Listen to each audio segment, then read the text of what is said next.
Seja bem-vindo à estreia do nosso documentário As Eleições do Fim do Mundo.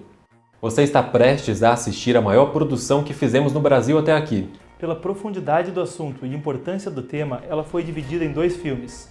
No primeiro deles, investigamos as raízes dos regimes de esquerda na América Latina, os laços que possuem entre si e com partidos brasileiros, e qual o seu interesse nas eleições de 2022 no Brasil. No segundo episódio, discutimos o interesse do Partido Comunista Chinês nessa disputa. Abordamos fatos com impacto direto para o futuro de nosso país e de nosso planeta, e a real importância do momento que o Brasil vive. Nós temos certeza de que essa série vai te permitir enxergar a realidade do país sob uma nova luz e tomar decisões informadas. Antes de embarcarmos nesta importante jornada, nós queremos pedir a sua ajuda para que possamos continuar entregando nosso material de forma gratuita. Todo esse trabalho custa muito caro. Foram meses de preparação numa produção diária com uma equipe de 10 pessoas para viabilizar essa produção. A NTD e o Epoch Times chegaram ao Brasil com o propósito de noticiar com base em verdade e tradição, expor atrocidades do comunismo omitidas do público e produzir material que inspire o melhor da alma humana.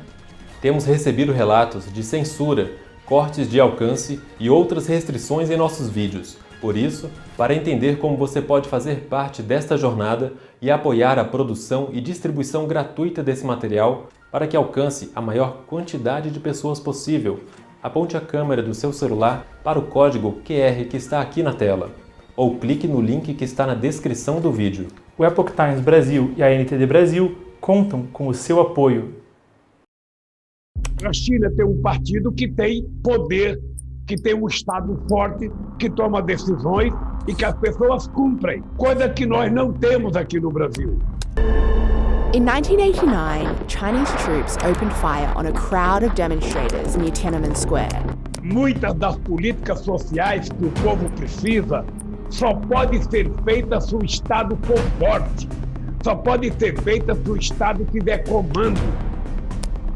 Allegations of organ harvesting targeting minorities, including the Falun Gong practitioners, Uyghurs, Tibetans, Muslims, and Christians in detention in China. Eu vou definir a importância da China para o Brasil. Não existe futuro de relações do Brasil sem a participação da China. One of the myths out there is that China's aims are purely economic. No, their aims are to create a new world order. Em todas as áreas.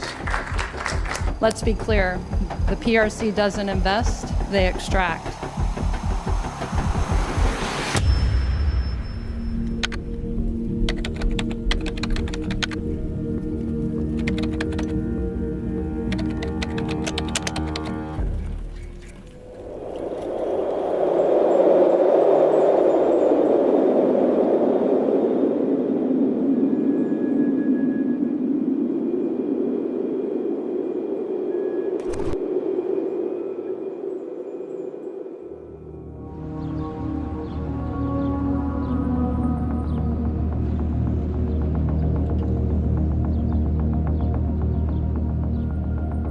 Eu acho que nós temos potências como a Rússia e a China que estão interferindo, por exemplo, na Venezuela, na Argentina. Well, I think the CCP understands if they control Brazil, they control a lot of Latin America.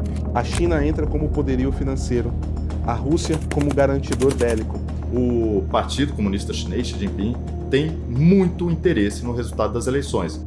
Ao estudar interesse estrangeiro na disputa desse ano e a ação do Foro de São Paulo, algo saltava aos olhos nas falas de várias fontes. A China, por exemplo, descaradamente, há pouco tempo atrás, teve uma reunião com partidos do Foro de São Paulo por causa das eleições brasileiras. A presença de laços de longa data e muitos ainda ativos entre membros do Foro e o Partido Comunista Chinês. Era algo que convidava a uma nova investigação, sem a qual não parecia possível entender o interesse estrangeiro na disputa eleitoral. O autor José Carlos Sepúlveda me apontou um encontro promovido entre o Foro de São Paulo e o Partido Comunista Chinês. Nele, o oficial chinês Sun Yanfang fazia menções abertas sobre esperar que muito em breve o Brasil fosse governado por forças de esquerda, e que nisso houvesse mais oportunidades de cooperação entre seu partido y el Foro. En mayo de este año y octubre se celebrará en Colombia y Brasil elecciones presidenciales y las encuestas están muy favorables para los candidatos de fuerzas progresistas. Espero mucho que Colombia y Brasil podría ser dentro de poco países gobernados por fuerzas políticas progresistas y de izquierda. Entonces las principales economías de América Latina serán gobernadas por fuerzas de izquierda. Entonces, en el futuro tendremos mayores espacios para la cooperación entre China, el Partido Comunista de China y Foro de São Paulo. Gracias. A fala de Sun foi em resposta a um membro do Partido dos Trabalhadores, que integrava a reunião, Mônica Valente, a secretária executiva do Foro de São Paulo. Sun Yanfang foi descrito como subdiretor dos Institutos das Relações Internacionais Contemporâneas da China, ou CICIR, na abreviação em inglês. O que chama a atenção: esse órgão lida com pesquisas estratégicas internacionais, mas não responde às relações exteriores da China. Ao invés, é filiado ao Ministério de Segurança de Estado, responsável por inteligência e espionagem no exterior, repressão e mais. A pasta ostenta uma foice e um martelo em sua insígnia. Mais que isso, o próprio CICIR já foi dito uma agência de inteligência e é supervisionado pelo Comitê Central do Partido Comunista, que inclui a liderança do PCC. A própria vice-ministra do Partido Comunista Chinês, Shan Beili, também estava na reunião com o Foro, indicando que não seria algo de pouca importância. A lo largo de muchos años, el Partido Comunista de China mantiene intercambios amistosos con el Foro de São Paulo, solidarizándose y apoyándose mutuamente en los temas importantes internacionales y regionales. Aquela reunião, no dia 10 de maio, abria um chamado ciclo de debates entre o Foro e o Partido Chinês, com o tema As relações entre China e a América Latina na nova era. Essa rodada de reuniões entre as duas entidades se estendeu por uma série de encontros, por meses antes das eleições, com mais membros de alto escalão do PCC. Senhor Sepúlveda, uma das questões quando a gente fala de interesse estrangeiro nas eleições brasileiras é uma presença muito grande do Partido Comunista Chinês na América Latina e meses antes das eleições houve, como o senhor mesmo colocou, reuniões entre o Foro de São Paulo e o Partido Comunista Chinês. Então, que interesse vem por parte da ditadura comunista chinesa para as eleições do Brasil e o que significam essas articulações entre o Foro, partidos do Foro, com o Partido Comunista Chinês? Hoje, quando se fala de China, muita gente quer esquecer que a China é um país comunista. A China é um país comunista, dirigido pelo Partido Comunista Chinês e que domina completamente o Estado. So the Chinese Communist Party has declared a people's war on the United States. And as part of this, they're talking about the idea of surround the cities with the countryside. Now, under Maoist thought, under Mao Zedong, keep in mind if you're a Chinese Communist Party member, which you'd have to be if you're in the party or a business leader or any kind of position of prominence, you will have to study this kind of doctrine regularly, like on a regular basis. Muita gente fala da China, não, a China não é mais comunista. Mas como não é comunista? É um partido comunista com toda a estrutura do partido comunista, descendentes ideológicos de Mao Tse-tung, de toda a Revolução Chinesa, mas as pessoas parecem que esquecerem isso. What Mao Zedong did was realize they couldn't immediately take the cities. And so they decided to surround the cities by taking the countryside. You cut off the cities, imagine like a castle siege essentially. You cut them off gradually and basically the whole country falls under their control except for the major, city points. That was one of Mao's strategies. When applied to geopolitics, when applied like globally, what that means, if the Chinese Communist Party has declared a people's war against the United States, that means taking over the countrysides of the world, so to speak, surrounding the United States and isolating the United States.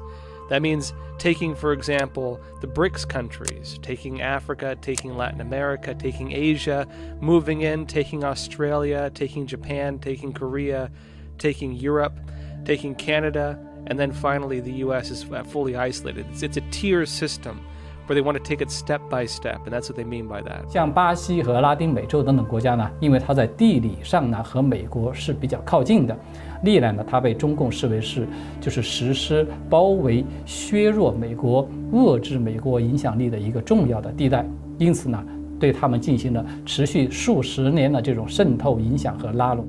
Bom, Rafael, você tem toda essa experiência morando na China, trabalhando em empresas controladas pelo Partido Comunista Chinês.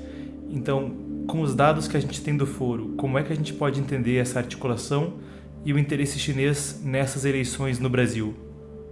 Certamente o Partido Comunista Chinês tem interesse nas eleições de 2022, mais do que tinha em 2018. Em 2018 eu não ouvi falar não, Marcos, eu estava lá dentro.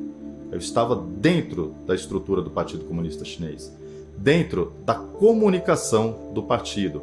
E lá essas informações circulavam. Por quê? Ora, veja só, 70% das pessoas que trabalham na mídia estatal chinesa são filiados ao Partido Comunista. De uma forma ou de outra, eu consegui informantes que me passavam essas informações. E era bastante claro, já naquele período, que eles não estavam interessados na eleição de Jair Bolsonaro. Eles tinham preferência por outro candidato. Como naquela época eles não acreditavam na possibilidade de Haddad vencer as eleições, depois que Lula continuou preso, eles passaram a investir em Ciro Gomes, que eles achavam que era o mais próximo do que eles almejavam para um governo no Brasil. Dessa vez, não, Lula está concorrendo com Alckmin, o que é uma coisa muito estranha, que se associou ao Partido Socialista Brasileiro, e agora o Partido Comunista Chinês, Xi Jinping, tem muito interesse no resultado das eleições, né? Porque o Brasil é um dos maiores fornecedores de matéria-prima para a China e, lembrando, novamente, é um país estratégico para qualquer grande país do mundo. Logo, os chineses foram procurar o Foro de São Paulo porque eles veem que é a força mais atuante nesse momento. Under the Soviet Union, they had the Communist International. Under the current system, they have globalism. Under the Chinese Communist Party, they say one world, one system, essentially, you know? This one world, one dream is the narrative they use. What does that mean? The Chinese Communist Party does not believe, and neither have any communist systems of the past, that communism can ever succeed as long as an alternative system exists. The CCP can only survive if the free world dies. The CCP can only survive if the systems that would oppose it disappear. They have a slogan for this. It's "We live, you die." Então, nesse momento, a China, para mim, ela aposta na volta do Foro de São Paulo, mas ela aposta em qualquer lugar, em qualquer solução. Se for uma solução um pouco desfavorável, ela vai tentar também trabalhar para expandir a sua influência aqui dentro, com negócios, e negócios que envolvem uma dominação ideológica e cultural. Fontes que estiveram nas entranhas da ditadura comunista e estudiosos com mais de uma década investigando o assunto apontavam um ímpeto geopolítico, econômico e especialmente ideológico vindo do Partido Comunista Chinês. No seu ciclo de debates com o Foro de São Paulo, a vice-presidente do Partido Chinês falou sobre a importância de seguir sempre as diretrizes do partido, que, nas suas palavras, mantinha convicção do ideal comunista, o que corroborava as análises que eu ouvira. Ela falou sobre ação internacional e sobre criar as circunstâncias para construir um destino comum entre a China comunista e nossa região. Com o fim de construir a comunidade de futuro compartido à China, América Latina e Caribe. Essa mesma comunidade com um futuro compartilhado, não aludindo somente à nossa região, mas a toda a humanidade, frequentemente vinha da alta cúpula do Partido Comunista e do próprio secretário-geral Xi Jinping.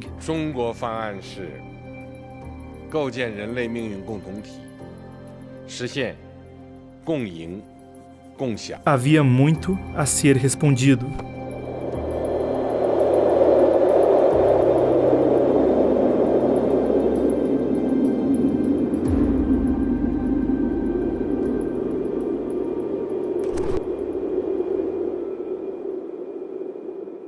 Se você acredita que as informações neste documentário são importantes e que precisam atingir mais brasileiros, você pode investir na sua distribuição com um Pix de qualquer valor através do código QR na tela.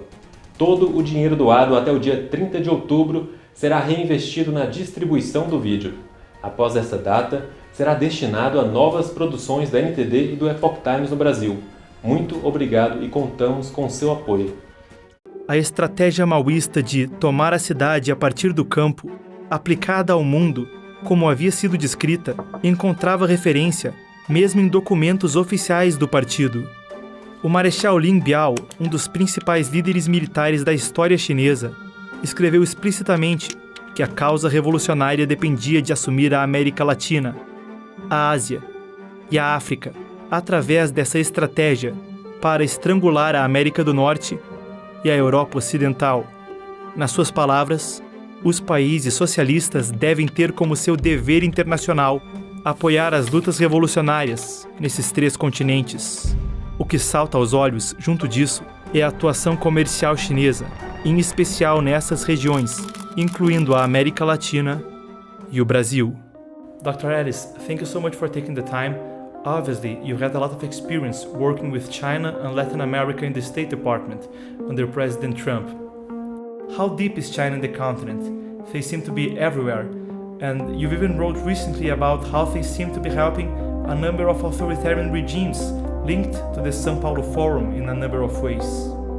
For example, in the case of Venezuela, again, when Hugo Chavez was looking to go down, that route, when he was, pushing out the private sector, when he was taking control of institutions, when he was, reforming or putting his own people in judicial, when he was changing the constitution, etc.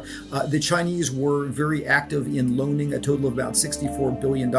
Now, they weren't actively, promoting a communist coup, but what they're indirectly doing was they were giving a checkbook whereby which Hugo Chavez and later Nicolas Maduro did not have to worry about the Western response as long as they got paid. And then later, of course, the Chinese began to do other things for China's own economic benefit. A China tem fator determinante em Cuba e na Venezuela.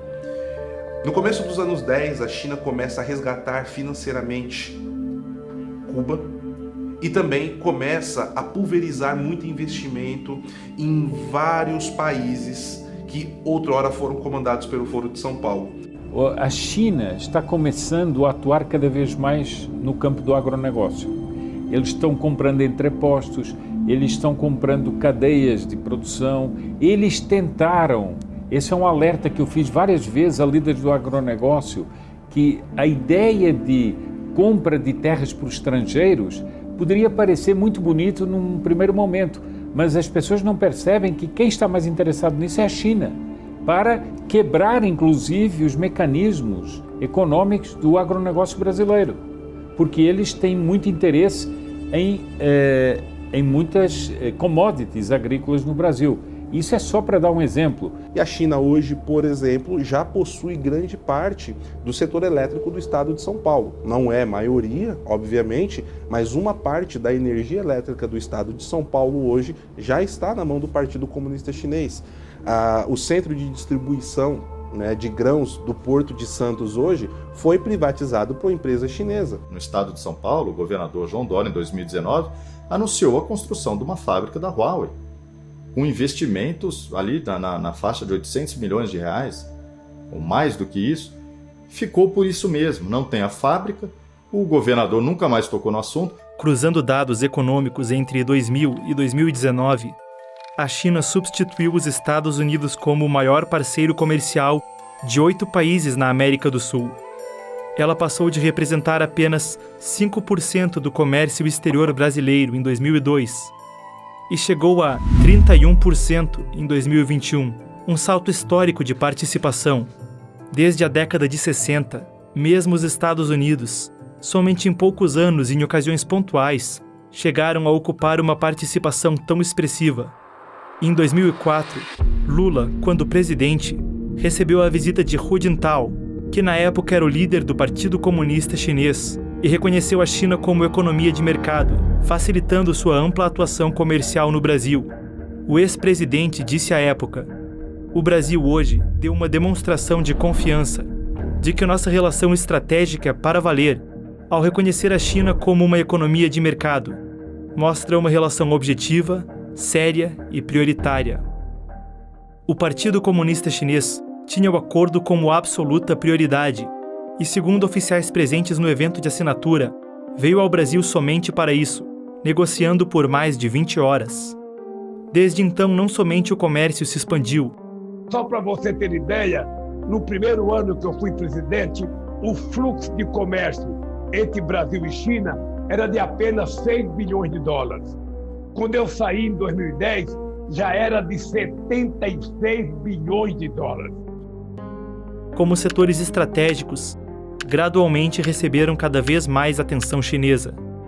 A CPFL, que distribui energia para 4,6 milhões de consumidores em mais de 200 cidades no interior de São Paulo, foi adquirida pela State Grid, estatal chinesa.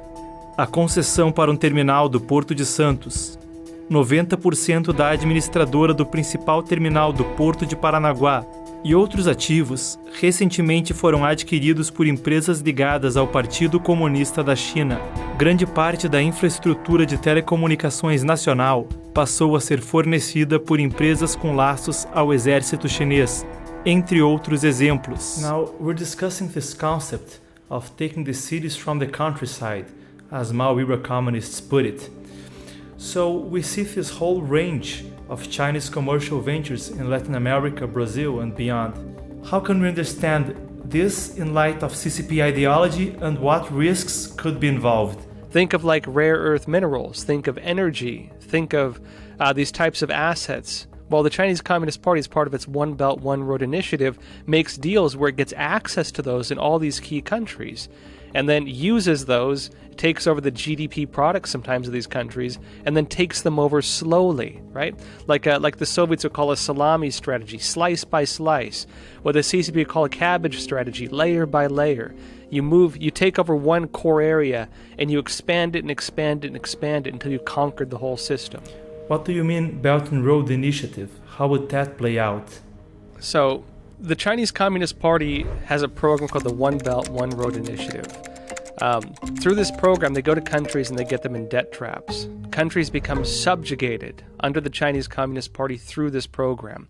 Part of that program as well, if the Chinese Communist Party goes with, say, let's just say hypothetically $10 million to go and launch a project in Bolivia or another country, around $1 million of that is going to be strictly for bribes. They're going to pay off your politicians to sell you out. That's what they do. Now, after they go in, they make deals. They get countries to agree to, let's say, surrender a certain amount of natural resources in exchange for the construction of, let's say, some kind of facility. Maybe it's a power plant or a roads project or an airport or, many things like this, a port. Oftentimes, the Chinese Communist Party, as part of this, will maintain and manage it and even run it, meaning these are not local jobs, these are Chinese jobs. Two, it means that they sometimes even maintain long-term ownership of it. And they have a predatory debt system where it's very difficult for the countries to get out of it. They call this a debt trap. The country then financially loses it, and once they default on those debts, the CCP gains control of that whole industry. This has happened in many parts of the world. This is one of the ways they're doing it.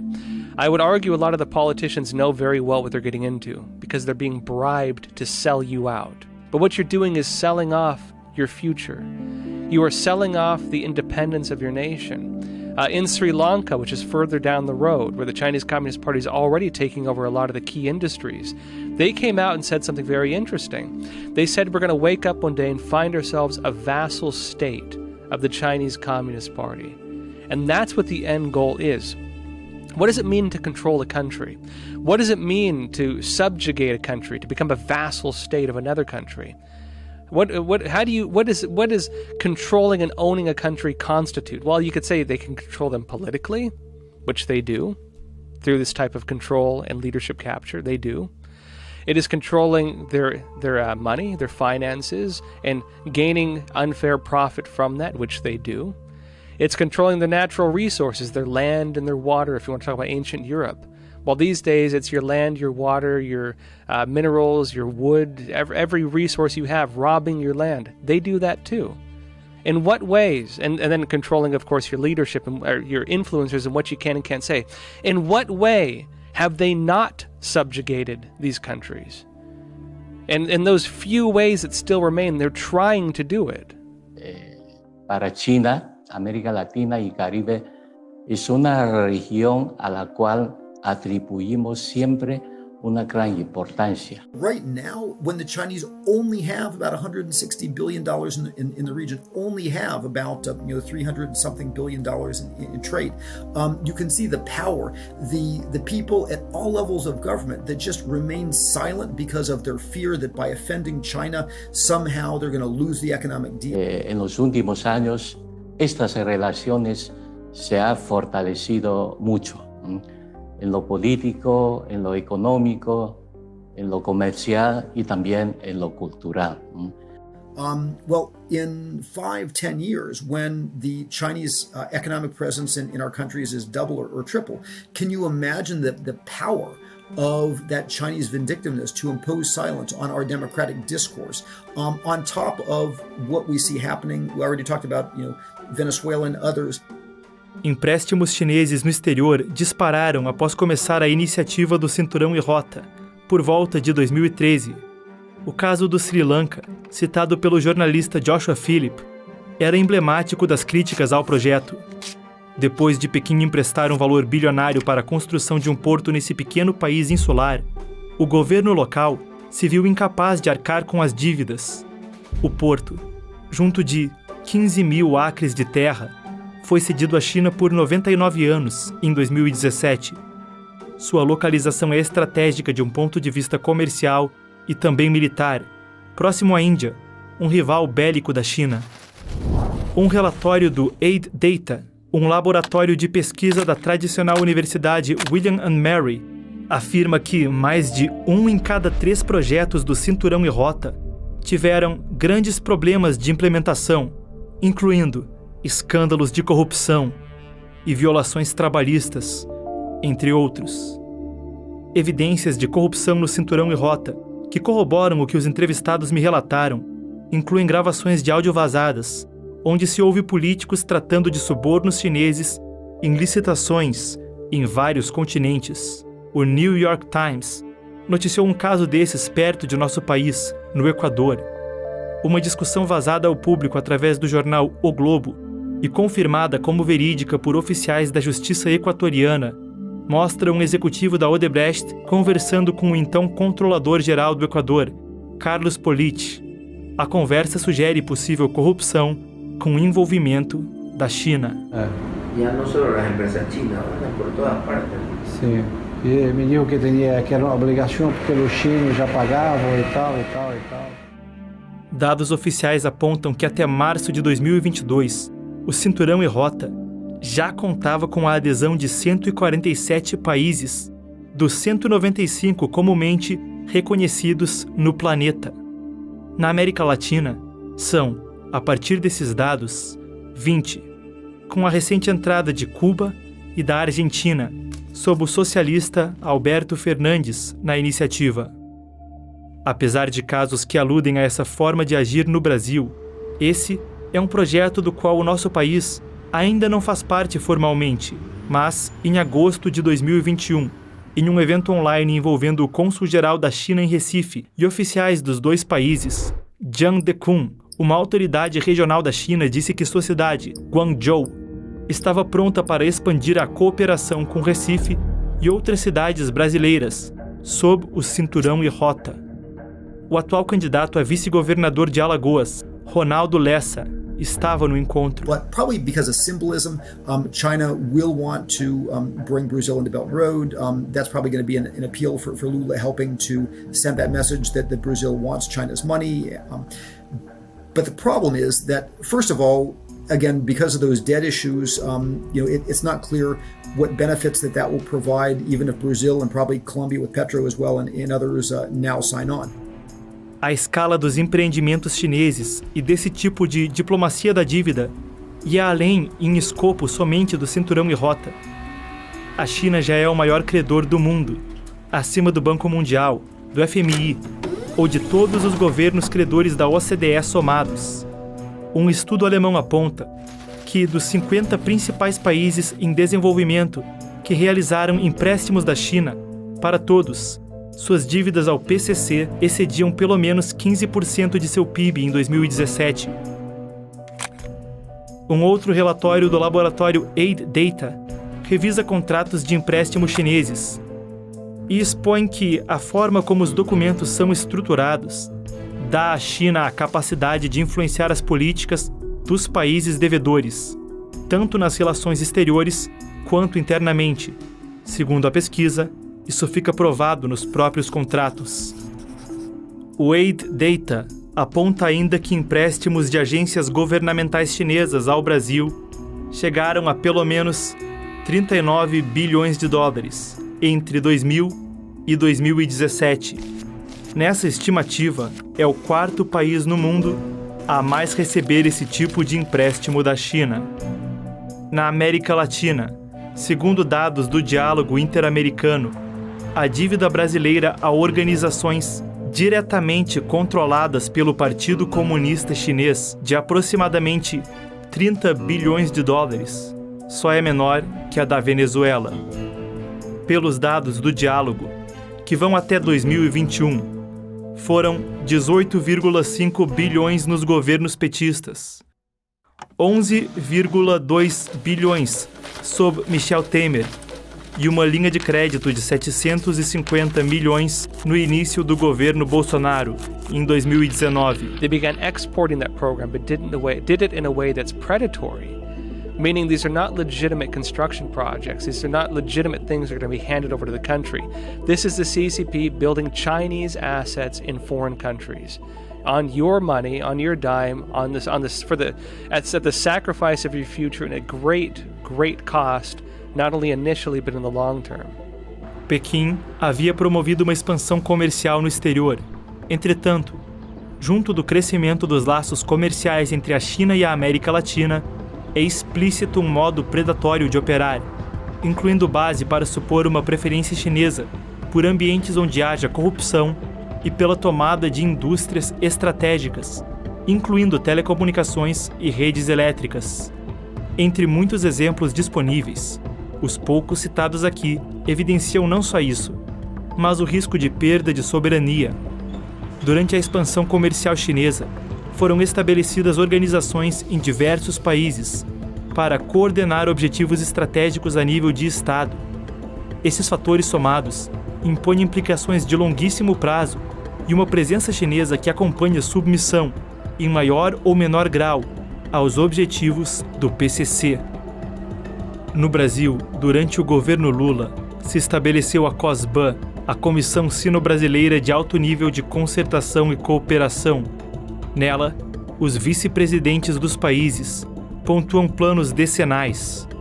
Isso foi estabelecido somente meses antes do reconhecimento da China como economia de mercado pelo Brasil.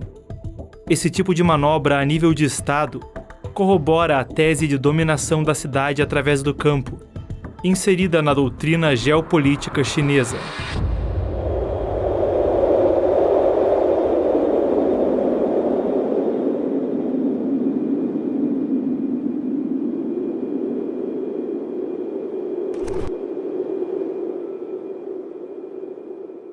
A expansão econômica chinesa, especialmente da forma como ocorre, fornece pistas quanto ao interesse de Pequim no Brasil.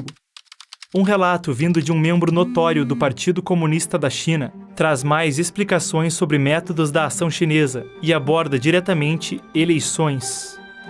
我是这么看的，就是金灿荣他所谈到的方式呢，是中共他已经做了很长时间的一种方式了。就中共他利用经济合作教育、学术合作，包括这个与当地侨民团体的这种方式呢，去一步一步扩大自己在美国的地方选举的选民中的影响力。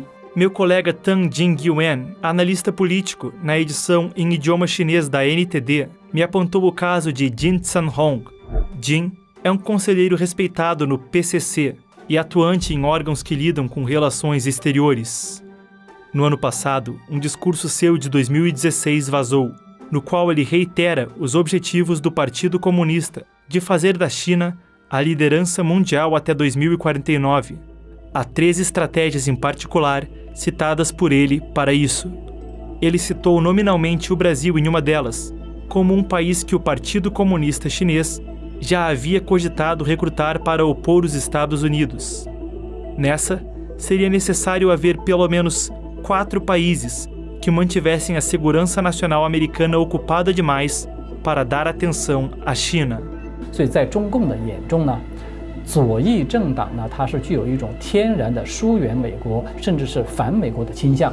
这个就等于是中共的一个天然的友军。所以这样一个具有一定的经济、政治和军事实力的地区大国，如果说它在政治上反美，它当然将会大幅度的分散美国的注意力。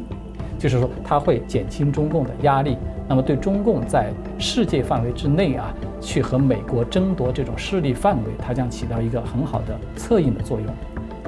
也就是说，这个是中共它一度比较重视巴西的原因了。就是中共的计划呢，它是想利用中巴两国都有这种左派的意识形态的政治纽带，还有呢都是新兴的经济体，可以有很多合作的经济纽带，再加上呢都有潜在的想要改变当前世界秩序的这种需求和愿望的战略利益的纽带。A segunda estratégia que Jin Zhanhong citou foi entrelaçar economias, o que também ajudava a entender aspectos da forma como o Partido Comunista Chinês fazia avanços comerciais no mundo. Jin apontou métodos como injetar dinheiro chinês na economia estrangeira e controlar seus mercados. Falando dos Estados Unidos, comentou que quanto mais entrelaçadas fossem as economias dos dois países, mais difícil se tornava para os americanos reagirem. Parecia muito razoável supor, com os dados disponíveis e já citados aqui, que isso poderia valer para outros países, incluindo o nosso. A terceira estratégia parte do campo econômico para a política. Zhanhong disse em sua fala que entrelaçar economias não era somente para tornar mais difícil a outros países reagir a avanços. O outro propósito seria influenciar sua política interna. Falando dos Estados Unidos, o conselheiro do PCC comentou que o partido busca garantir que cada distrito eleitoral da nação possua apoio de investimento chinês. Assim, o regime pode ter influência direta sobre políticos e influenciar a decisão de eleitores. A consequência é o controle do parlamento e outros domínios. Se o investimento chinês for decisivo sobre o futuro de uma região, então milhares de votos nela podem tender aos interesses do Partido Comunista Chinês. Nas palavras do próprio Jin, se você tem milhares de votos nas suas mãos, você é o pai do candidato. 他甚至会直接的推出自己的代理人，比如说推出一些商人、当地的一些侨领等等这些人物，或者是直接的去进行收买，或者是让他们来影响当地的政要。那么比如说在2020年的5月的时候，当时担任美国国务卿的蓬佩奥，他就曾经有公开的表示说，北京有一个智囊团曾经是发布了一份报告。那么这份报告呢，就对所有的50位的美国的州长，他们对中共的态度呢进行了一个评估。那么他把每个人都标上了友好、强硬或者是模棱两可等等这些标签，然后呢，他们再有针对性的去采取不同的措施来改变这些州长对中国的态度。I was reading up on Jin Zhanhong, and I talked about this with Mr. Tang in the Chinese language edition. One of the things here is that supposedly China would have lost interest or have less interest in Brazil, but we don't seem to see their interest or their influence declining in the region, or in Brazil specifically. The Chinese Communist Party basically thought it had Brazil in its pocket. Under, of course, Lula. Lula had very close ties with the Chinese Communist Party, as you all know. And, of course, through the Fora Sao Paulo, Brazil, working together with Cuba, really ran the whole communist bloc throughout Latin America. Brazil played a key role in the communist system that influences and controls the leftist parties throughout all of Latin America. Now, for the Chinese Communist Party, they will view any kind of presidential election as a very temporary thing. Their view is often 5-year plans, 10-year plans, and so on. And international politics will look, among totalitarian countries, will often look at countries that do have an election process as basically working on 4 to 8 year cycles. They can wait things out, they can do things in the meantime. 4 years, 8 years mean nothing to them. And 4 years, 8 years later, they can then institute new policies. And so the Chinese Communist Party has been working very quietly to gain deeper control of that region. They do not view Brazil as having fallen out of their control. An important part with this, in the CCP's war doctrine, their actual war doctrine, they talk about using Brazil as a country to fight against the United States. They say that they lost that as an option, but they wanted to turn Brazil into a country they could use in a war against the U.S. They talked about this.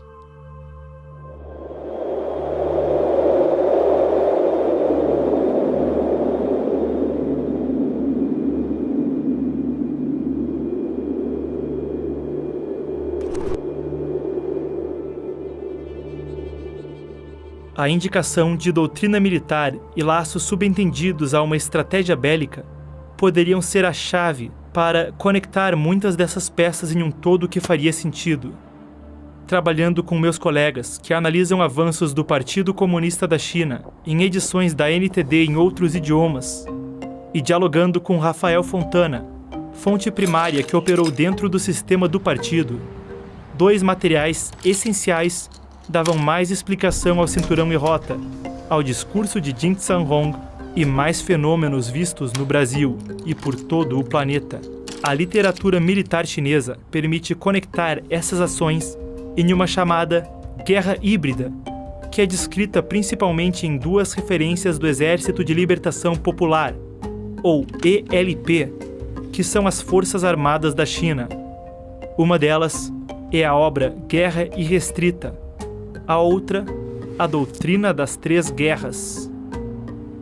So, the Chinese Communist Party's concept of unrestricted warfare.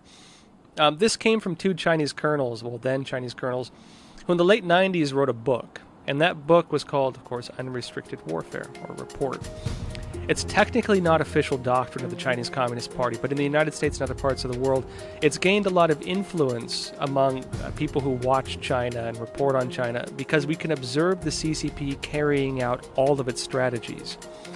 In other words, even though it's not official, adopted strategy, it does represent how the Chinese Communist Party views and conducts warfare. Now, if we want to go over the categories, you could keep, basically it's everything. It's the militarization of everything. In the United States, we talk about total war. And what does that mean?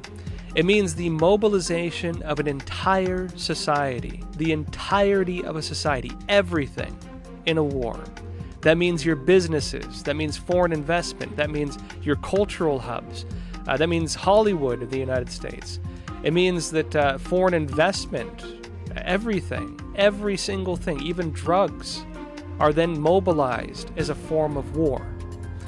Under the Chinese Communist Party, they understand they cannot take the United States head-on in a direct troop-on-troop war, at least not yet. In the long run, they would like to. People's War is using unconventional methods to destroy your enemy before your soldiers even march. And so what they made instead was a form of war that involves every single thing other than direct troop-on-troop combat. It is the mobilization, the weaponization of culture. They have cultural warfare, they have agricultural warfare, crops and food. They have environmental warfare, the control of natural resources. They have, for example, drug warfare, the use of fentanyl, synthetic drugs, the manipulation of cartels and so on. The Chinese Communist Party does the money laundering for the Mexican drug cartels, for example. Every single thing used to undermine and wage war on another country, with the one exception of using troop-on-troop combat. Apesar de os 2 coronéis que escreveram os documentos sobre Guerra Irrestrita haverem sido promovidos a generais posteriormente, e basicamente tudo o que é descrito na obra poder ser observado na atuação do Partido Comunista Chinês, Guerra Irrestrita não é, em termos oficiais, doutrina do exército chinês.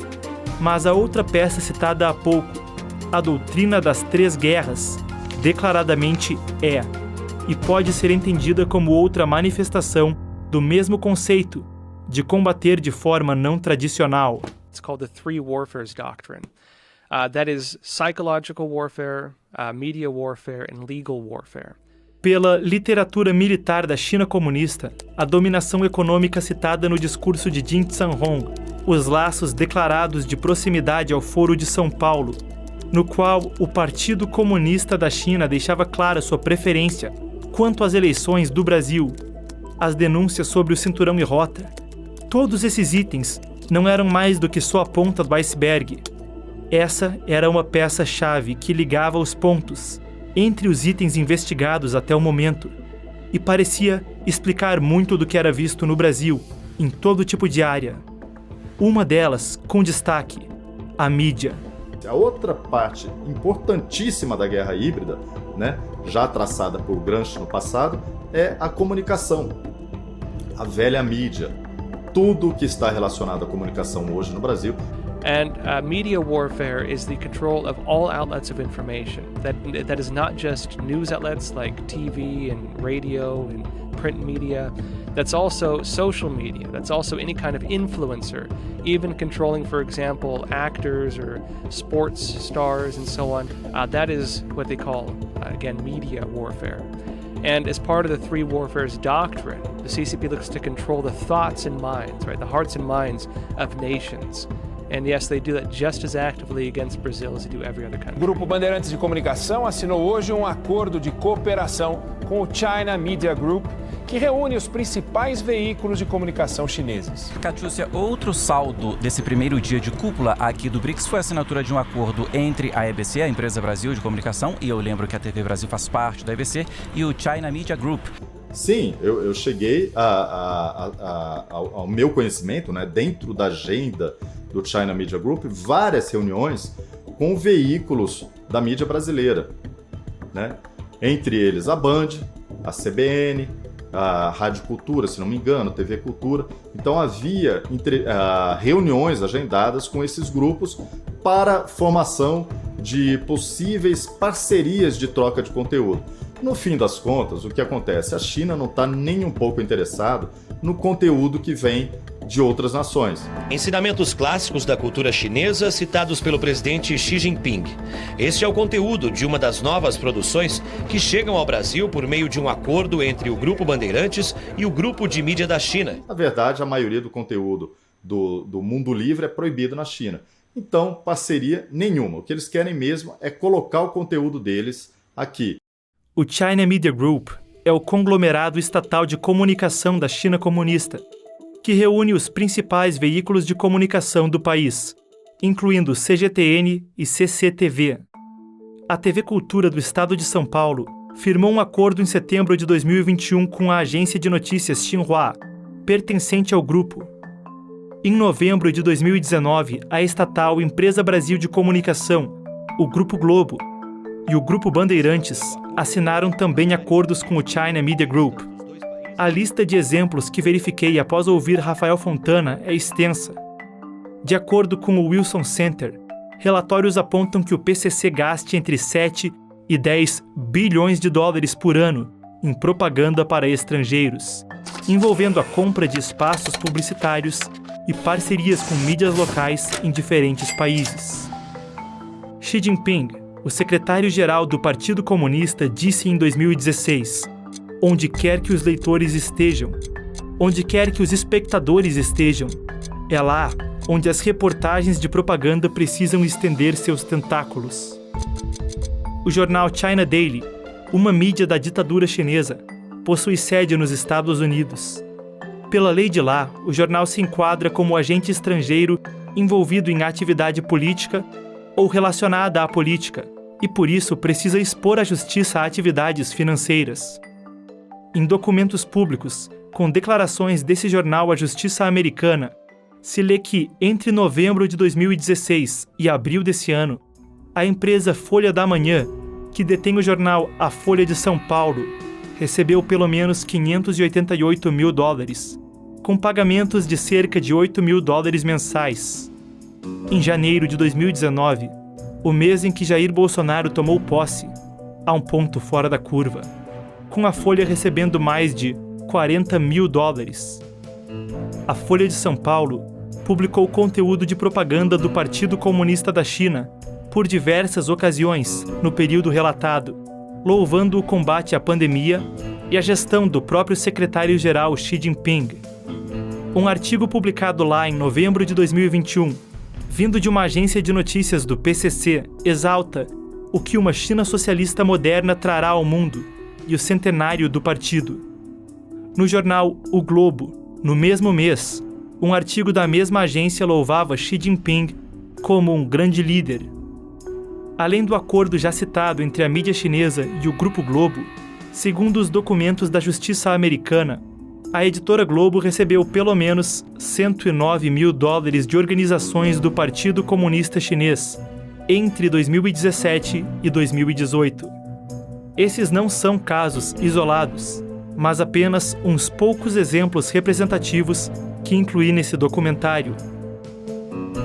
Outra manifestação alegada de guerra híbrida seria a cooptação de figuras de liderança, e não só da mídia e de veículos de comunicação, mas de oficiais na política e outras esferas da máquina pública.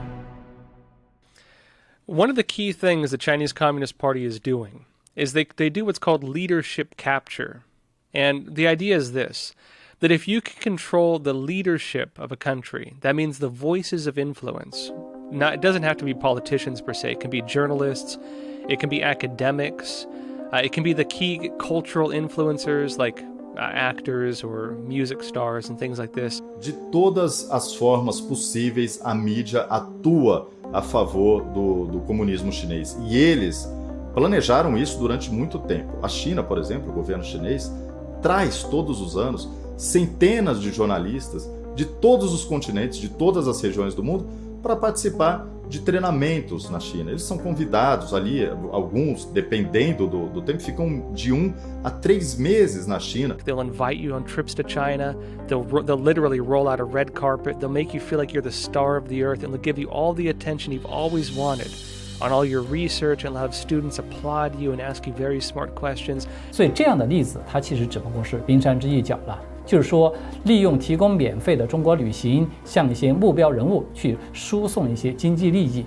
甚至是进行性贿赂等等，它都是中共渗透、操控外国政要的主要的手段。When the CCP is able to control politicians, influencers in this way, it can then use them for various purposes. One of them would be, for example, to launch attacks internally within that country. If, for example, a politician were to come out and criticize the Chinese Communist Party, the CCP could mobilize its networks of influence and have all of them collectively criticize and go after the individual who is trying to cause trouble with the CCP. This is one of the ways that if you go further down the line of CCP influence, they can then begin basically governing your country. Veículos de comunicação como a NTD fizeram um trabalho exemplar nos últimos anos, o que leva muitos políticos brasileiros a tomarem cuidado ao atrelar a sua imagem diretamente à ditadura chinesa. Não significa que eles não estejam fazendo isso, eles só estão sendo mais cuidadosos neste momento. Mesmo a coação econômica e o uso de setores estratégicos da economia, portos, telecomunicações, redes elétricas e ainda além somente do aspecto predatório alegado no Cinturão e Rota, através de outro conceito militar chinês que habita a guerra híbrida, a chamada fusão civil-militar. Under the Chinese Communist Party, there's no such thing as a truly independent company. Every single company, if you're of any place of influence, you have to have a Communist Party cell within your company. The CCP will manage you very closely according to its own interests. Even foreign investment is tightly regulated by the CCP. Nothing happens without the go-ahead of the CCP. Depois nós temos a famosa batalha da Huawei, que está sendo perdida aqui no Brasil, infelizmente, porque há interesses aí puxando pela Huawei, pela presença da Huawei aqui no Brasil. Quando eu cheguei na Huawei no Brasil, no escritório de Brasília, eu já identifiquei quem era imediatamente o comunista responsável pelas operações em Brasília, e ele diretamente ligado, né, a todas as decisões, todas as tomadas de decisões com o governo brasileiro. Tá? Fui para o escritório de São Paulo, ali sim está um antro, o maior antro da Huawei de comunistas, de filiados do Partido Comunista. Todo o controle da empresa ali, você só chega a algum cargo de chefia se você for chinês e filiado ao Partido Comunista Chinês. E depois, finalmente, quando eu estive no quartel-general da Huawei, na China, na cidade de Shenzhen, ali, pronto, eu tive a prova concreta. O CEO da empresa, Ren Zhengfei, que fundou a empresa, ele era do exército chinês, ele foi um militar chinês. E lógico, a empresa alcançou esse tamanho com ele prestando serviços para o regime ditatorial. Então, os Estados Unidos estão corretos em julgar a Huawei como um aparato militar do regime chinês, porque eles agem também nessa guerra de informação, na espionagem industrial, na espionagem militar. Dentro da instrumentalização de companhias, através da guerra irrestrita, 44 empresas chinesas receberam sanções dos Estados Unidos sob o governo Trump, categorizadas como companhias comunistas militares chinesas, que apresentam ameaças diretas à segurança nacional, apoiando o aparato bélico do Partido Comunista Chinês. Esse número de 44 chega a cerca de 1.100, se contadas subsidiárias e filiais. Isso foi declarado uma emergência de segurança por Washington e seguiu sendo sob o governo Biden, onde as 44 empresas principais se expandiram para 59. A lei chinesa e a estrutura do Partido Comunista forçam cooperação entre as companhias e o partido, que é capaz de efetivamente utilizá-las no exterior. Uma parte imensa das empresas listadas pelo governo americano opera no Brasil e em quase todos os países do mundo.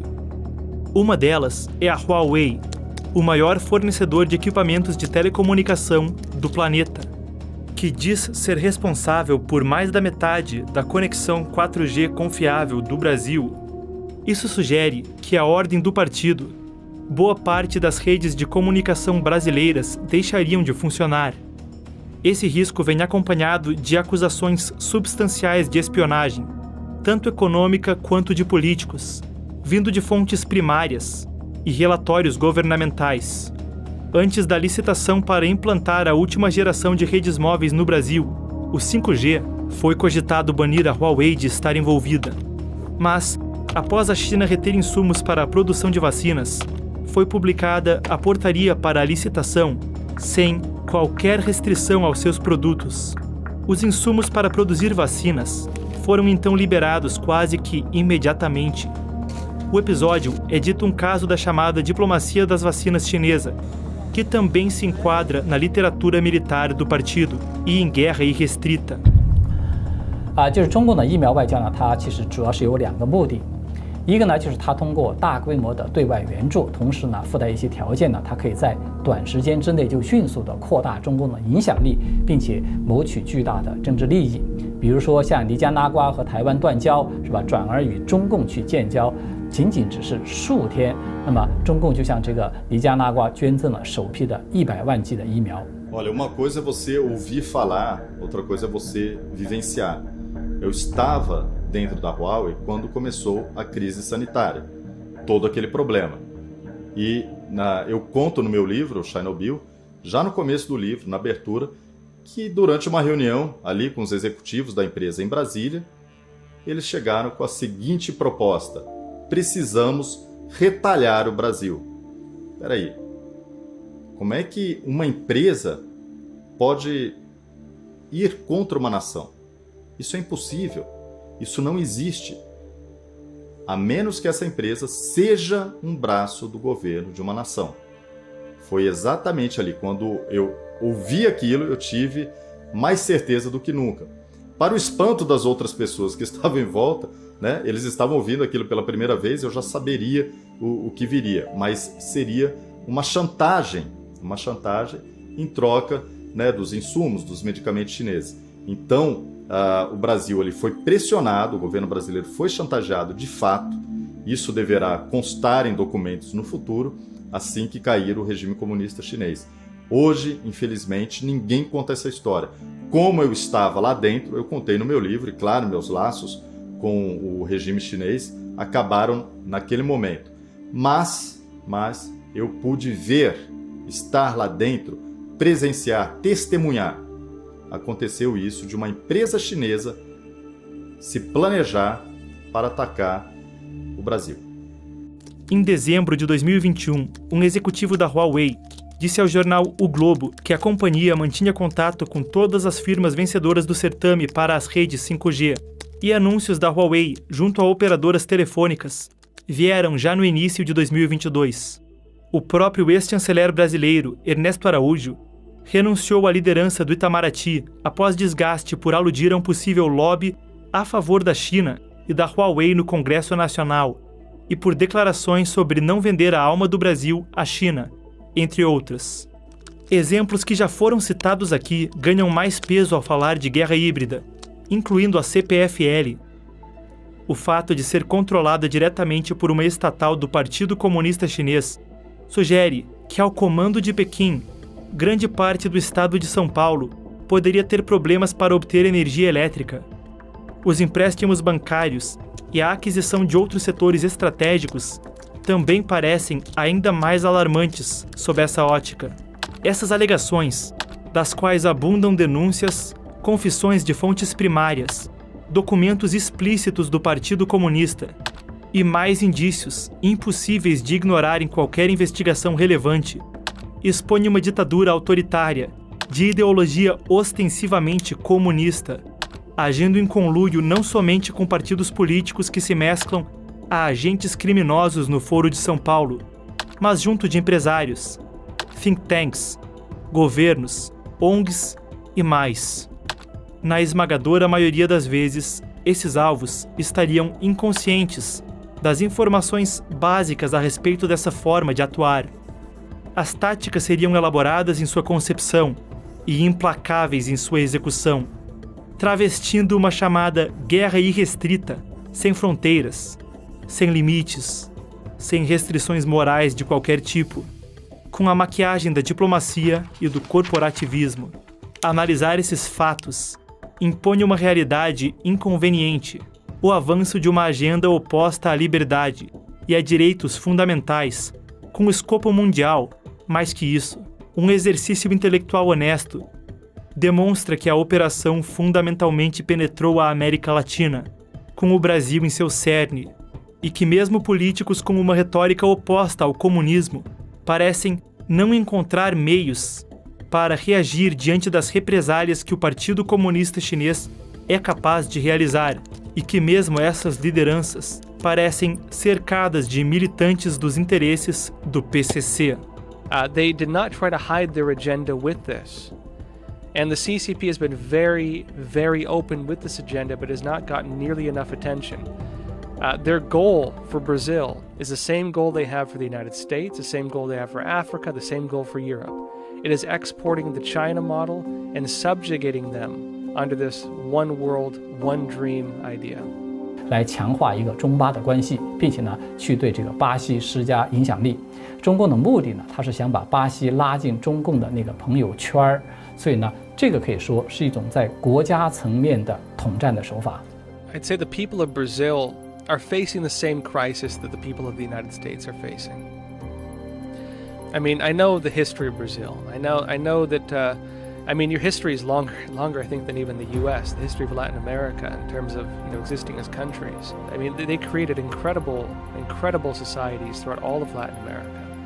When I was a kid, we knew that Brazil was one of the top rising economies. We were told that Brazil was going to become one of the global leaders in the world.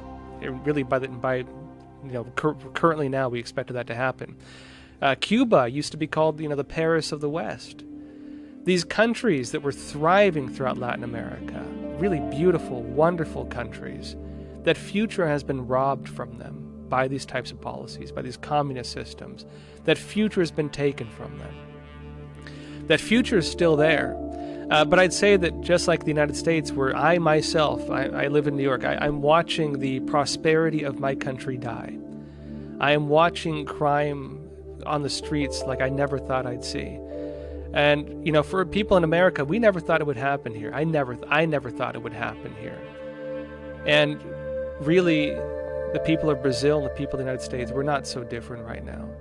All of us are in a shared last battle. And this last battle is going to determine whether we live in freedom or whether we live under socialism. This is a battle between freedom and socialism, and you're going to have to choose which one of those two you want.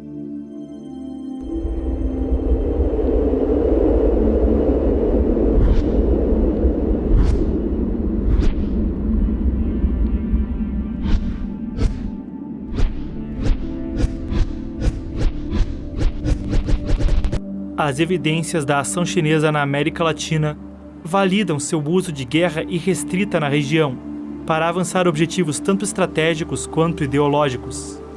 A ditadura comunista chinesa está profundamente dedicada à alteração do estado de coisas no planeta e possui meios de ação eficientes e maliciosos para cumprir sua agenda.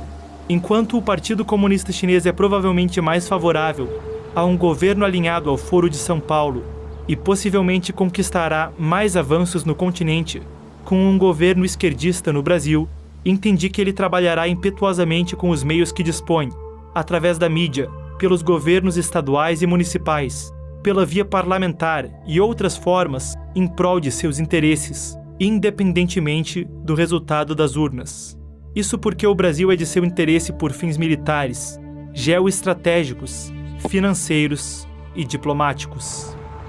Com base na informação disponível, reconheci o Partido Comunista Chinês como uma possibilidade real de influência, interferência ou ação estrangeira no Brasil por meios questionáveis, adiante da decisão de 2022.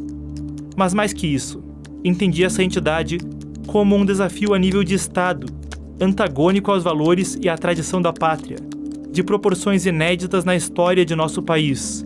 É algo que requer um diálogo mais amplo, honesto e informado sobre sua atuação entre as classes falantes e a elite intelectual brasileira.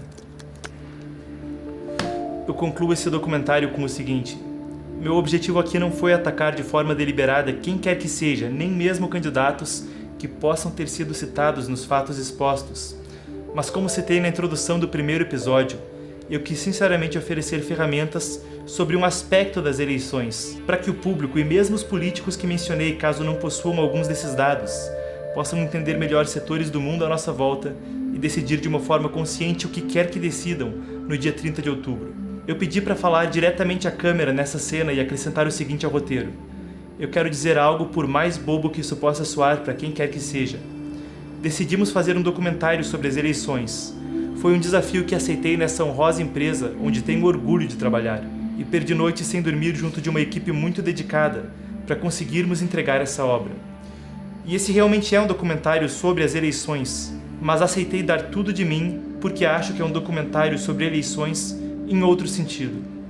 É sobre o que elegemos acreditar em nossos corações.